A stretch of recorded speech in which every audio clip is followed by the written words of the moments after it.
Olá, meus fofinhos alunos maravilhosos. Olha que privilégio poder dar aula para vocês hoje. Estou muito feliz. É um motivo, né, para a gente estar aqui matando as saudades das nossas rotinas de aulas que eram tão maravilhosas. Gente, estou aqui para dar aula hoje apenas para a professora Ingrid, que ela teve aí um recesso de uma semana, né, para as férias dela, e aí eu vim assumir esse prazer de dar essa aula hoje para vocês. Estou muito feliz mesmo, porque vocês sabem que eu tenho um carinho muito especial por essa turma e que estou morrendo de saudades. E essa é a oportunidade da gente poder estar juntinhos mais uma vez, não é isso?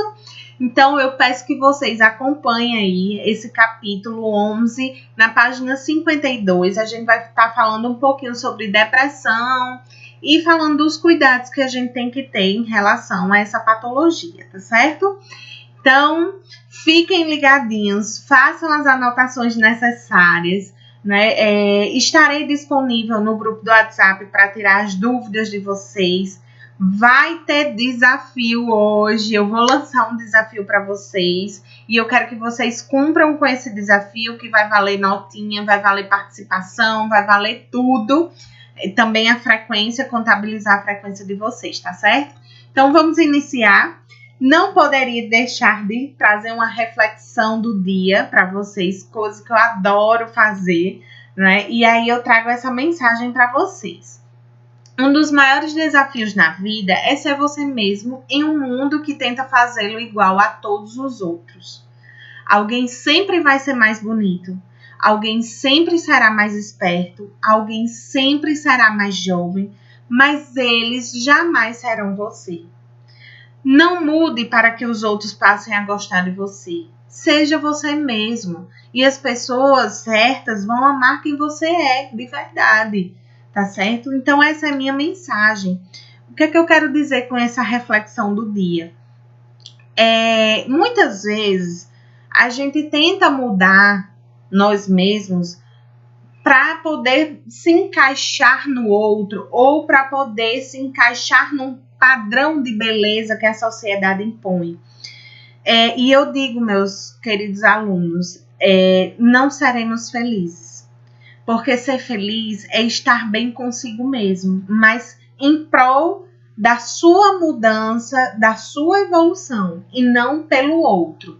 A gente não pode mudar pelo outro, a gente tem que mudar por nós mesmos, tá? Se eu amanheço o dia e vejo a necessidade de ser uma pessoa melhor, para que eu me sinta bem, para que eu faça bem às outras pessoas, tudo bem. Eu super aprovo essa mudança. Porque é uma autorreflexão, é um entendimento de que eu preciso melhorar, mas não porque eu tenho que melhorar para fulaninho gostar de mim. Não, isso não existe. E eu costumo dizer, se você não está bem consigo mesmo, vocês vão atrair pessoas negativas, vão atrair pessoas que não estão vibrando numa energia bacana, porque você não está bem.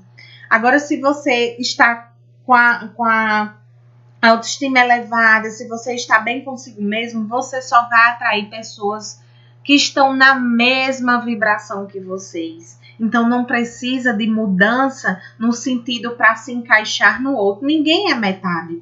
Ninguém é metade de ninguém. Todo mundo tem que ser inteiro.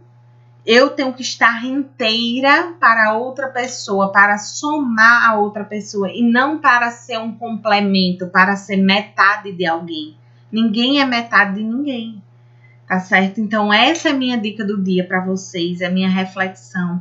Então, sejam vocês mesmos, procurem a evolução de vocês para uma melhoria própria e não para melhoria em prol de outras pessoas ou de um tabu que foi estabelecido, de um padrão de beleza que foi estabelecido, tá certo?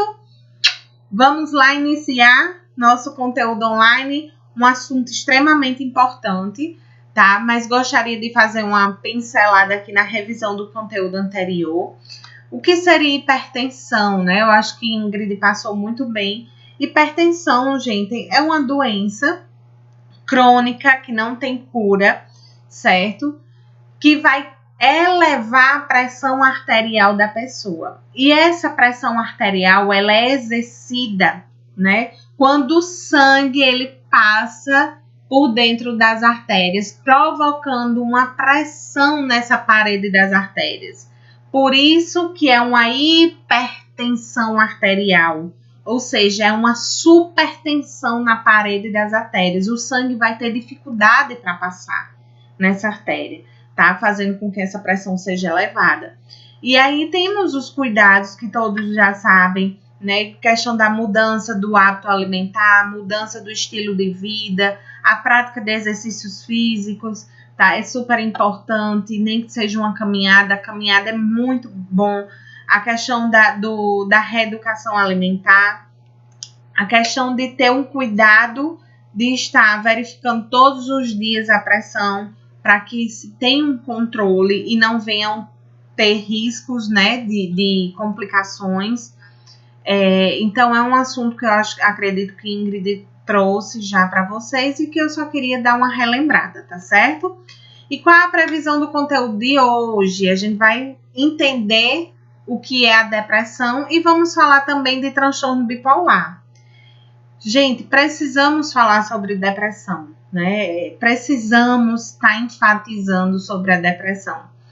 Ela é muito negligenciada pelas pessoas, né? As pessoas acreditam que depressão é frescura, certo? E aí eu vou trazendo aqui, ó, sintomas de depressão: angústia, desânimo, cansaço facial, apatia, não é? Aquela pessoa que não consegue ter empatia com ninguém, sentimento de desesperança, falta de motivação, sensação de falta de sentido na vida, desejo de morrer, insônia, irritabilidade. Um assunto extremamente pertinente para a gente estar falando agora, porque é um momento que a gente está passando muito difícil na nossa vida e que muitas pessoas acabaram entrando nesse ciclo, né, da depressão.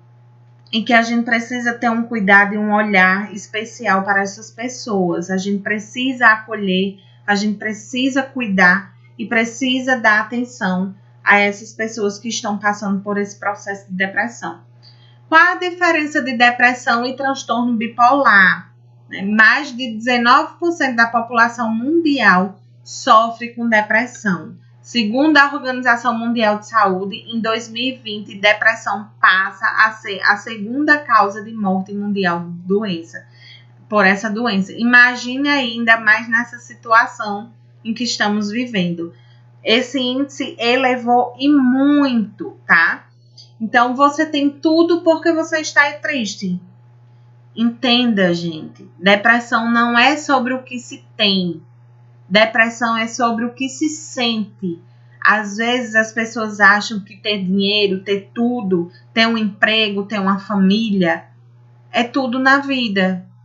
Mas ninguém sabe as questões internas daquela pessoa. Ninguém sabe das vulnerabilidades daquela pessoa.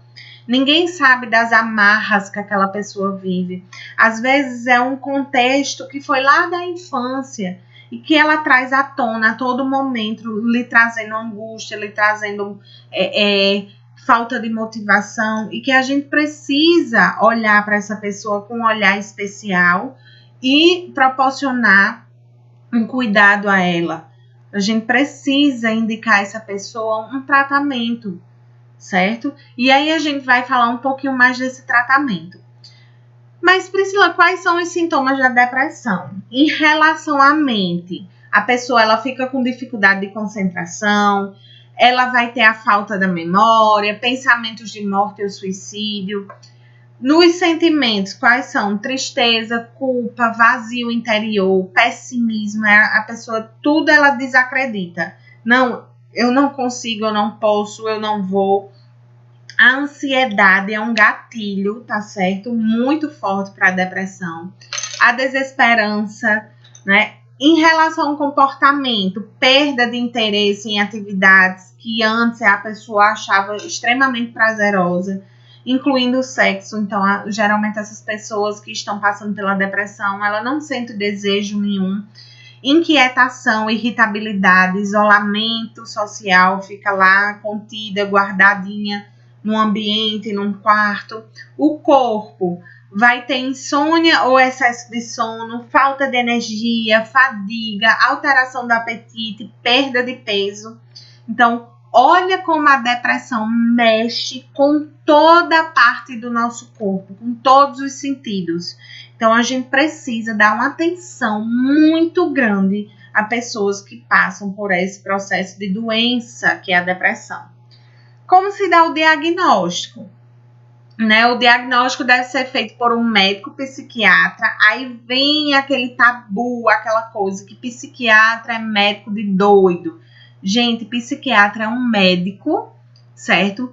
Que ele vai diagnosticar algumas patologias relacionadas à mente. E o tratamento se baseia no amparo psicológico. Então, eu preciso ter um psicólogo me dando um amparo, uma ajuda no tratamento, mas eu preciso ter um psiquiatra, porque só o psiquiatra que vai passar a medicação, tá certo? Então, utilização medicamentosa e atendimento psicoterapêutico são os 2 tratamentos essenciais para a depressão. Algumas atitudes que podem ajudar no tratamento: estimular a prática de atividades físicas, conscientizar a evitar o consumo de álcool, né, outras drogas, incentivar a socializar em diversos grupos, disponibilidade para ouvi-lo, ajudar a criar estratégias para simplificar a sua vida, que muitas vezes a depressão ela chega devido a um problema, a algo que ele enxergou que é um problema e que agora tudo vai ser uma dificuldade para se resolver. Então, eu preciso criar uma rotina para esse paciente, eu preciso simplificar a vida dele, mostrar para ele que a vida não é tão difícil como ele está pensando, certo? E que tem como a gente resolver, é só questão de organização. Então, a criação de uma rotina é muito importante para esse tipo de paciente. Então, montar estratégias de rotina é extremamente importante. Fazer uma caixa para se livrar da depressão, né? Então, eu preciso montar alguns tipos de estratégias para ajudar nesse processo. Meus amores, eu preciso falar um pouquinho mais da questão do tratamento, certo? Como eu falei, né, no passado a depressão era tratada apenas com aconselhamento e psicoterapia, ou seja, apenas com psicólogo. Hoje a depressão é tratada mais agressivamente. O que mudou no conhecimento da fisiologia da depressão que permitiu essa transformação no tratamento? Vamos lá. A gente tem um sistema que se chama sistema nervoso. Lá no sistema nervoso temos neurônios. Esses neurônios, gente, são células que contém na nossa cabecinha, que essas células, elas são responsáveis por mandar impulsos nervosos. E o que significa, Priscila, esse impulso nervoso? Esse impulso é nada mais, nada menos do que o comando de todo o nosso corpo.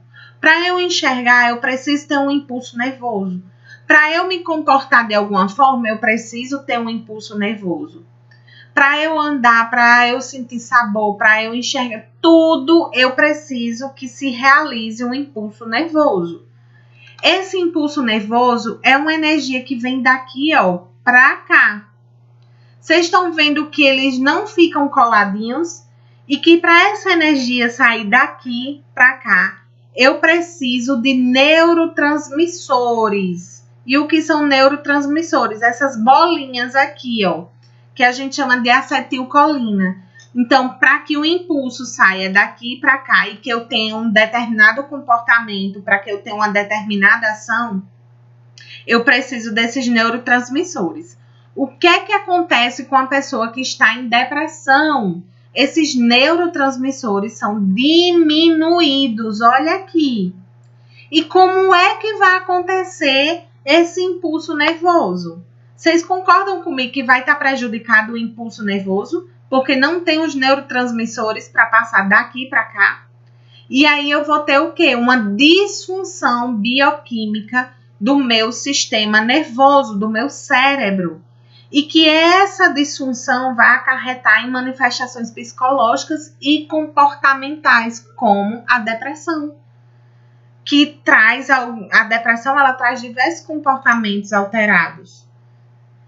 Entender o motivo de eu buscar um tratamento com o psiquiatra, porque ele vai passar um medicamento que vai modificar, que vai controlar, que vai, é como se fosse assim, reorganizar os meus neurotransmissores, ó. Aí volta ao normal e essa pessoa vai ter uma resposta mais adequada do sistema nervoso. Então, é importante que vocês entendam que a depressão não é frescura. É algo que transforma a parte bioquímica do nosso organismo e que também vai modificar a questão do comportamento, né, e da questão psicológica. Por isso que eu tenho que ter esses dois tratamentos associados. Tanto o medicamento como a psicoterapia com o psicólogo, tá certo? Então, eu acho que ficou bem claro para vocês. Qualquer dúvida, estarei disponível no WhatsApp para retirar as dúvidas que vocês tiverem em relação a isso. E aí, eu queria falar também de transtorno bipolar. O transtorno bipolar, gente, é uma doença cerebral também, que causa alterações no comportamento do indivíduo, fazendo com que ele fique oscilando entre momentos de felicidade e depressão repentinamente. As chamadas oscilações de humor, né? Significa alternâncias entre mania, que é o estado eufórico, para o estado depressivo. A frequência é variada, assim como a intensidade do quadro também pode ser leve, moderada ou grave, tá? E aí, conheça os sintomas. Como é que se dá esses sintomas da bipolaridade?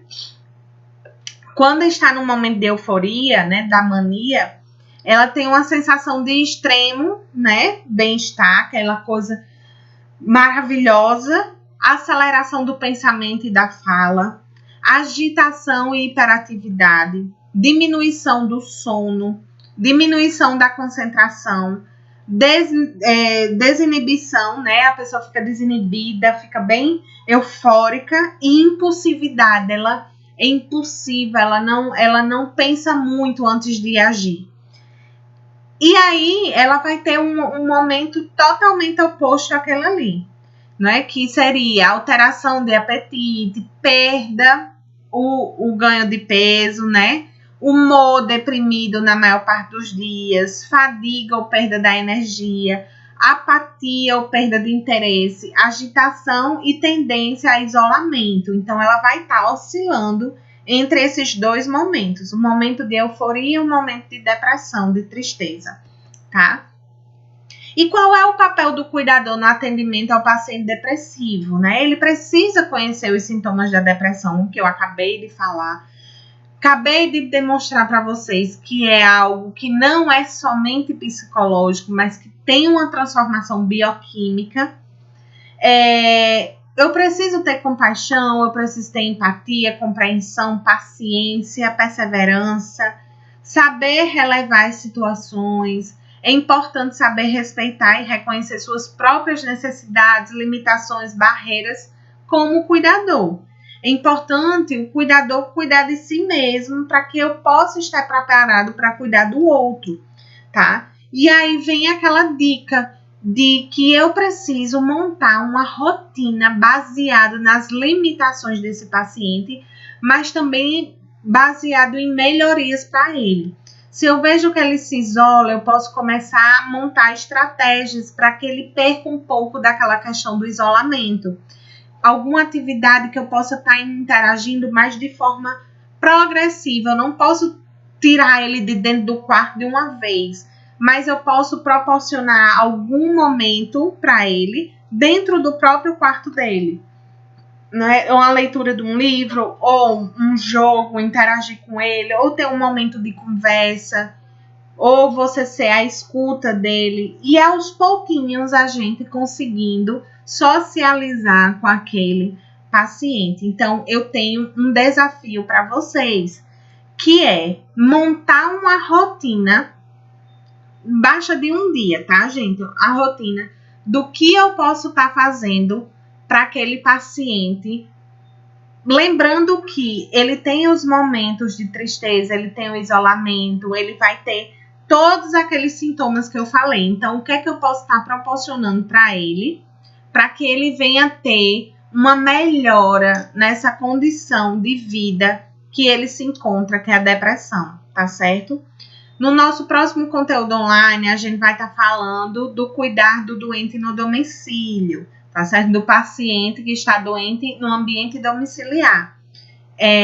Eu creio que já seja a Ingrid que estará de volta, mas assim, foi um prazer imenso poder compartilhar conhecimento novamente com vocês. Eu peço que vocês compartilhem essa rotina, que eu acho que vai ser muito importante.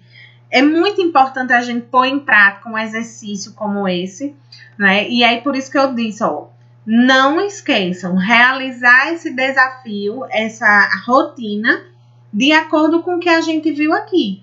Vai lá, olha os sintomas da depressão e vê o que é que eu posso estar promovendo para ele relacionado àqueles sintomas. Como é que pode ser uma manhã dele, uma tarde dele? Como é que pode ser a alimentação dele? Posso pensar numa alimentação rica em energia, em fibras, para proporcionar uma maior energia para ele. Eu posso estar promovendo alguma atividade. Então, é isso que eu quero que vocês usem a criatividade e lancem estratégias para me surpreender em relação de como vocês cuidariam um paciente de vocês depressivo. Gente, porque se a gente não fizer uma prática como essa, a gente, quando chegar no dia de cuidar e se deparar com um paciente depressivo, a gente vai ter dificuldade. Então, esse é o momento da gente testar, pôr em prática o que a gente está aprendendo. E esse é o momento de errar. Se a gente errar aqui, eu estou aqui para ajudar vocês a consertarem. E num futuro, quando vocês estiverem com o paciente de vocês, vocês não errarem mais. Olha que bacana. Então, deixo aqui meu carinho, meu beijo especial no coração de cada um de vocês. Amei dar essa aula para vocês. Quero estar interagindo essa semana toda com vocês no grupo, para que vocês passem aí essa experiência. Pode tirar uma foto da rotina e publicar no grupo, tá certo? Comece fazendo o que é necessário, depois o que é possível. E de repente você estará fazendo o impossível. Não desista do sonho de vocês. Acreditem que vocês são capazes. Mostrem a criatividade de vocês nessa rotina. E vamos dar show aí. Eu quero ver o grupo repleto de rotinas com estratégias de cuidado relacionado ao paciente que tem essa patologia que é a depressão. Beijos, até mais. Encontro com vocês no grupo do WhatsApp. Tchau, tchau.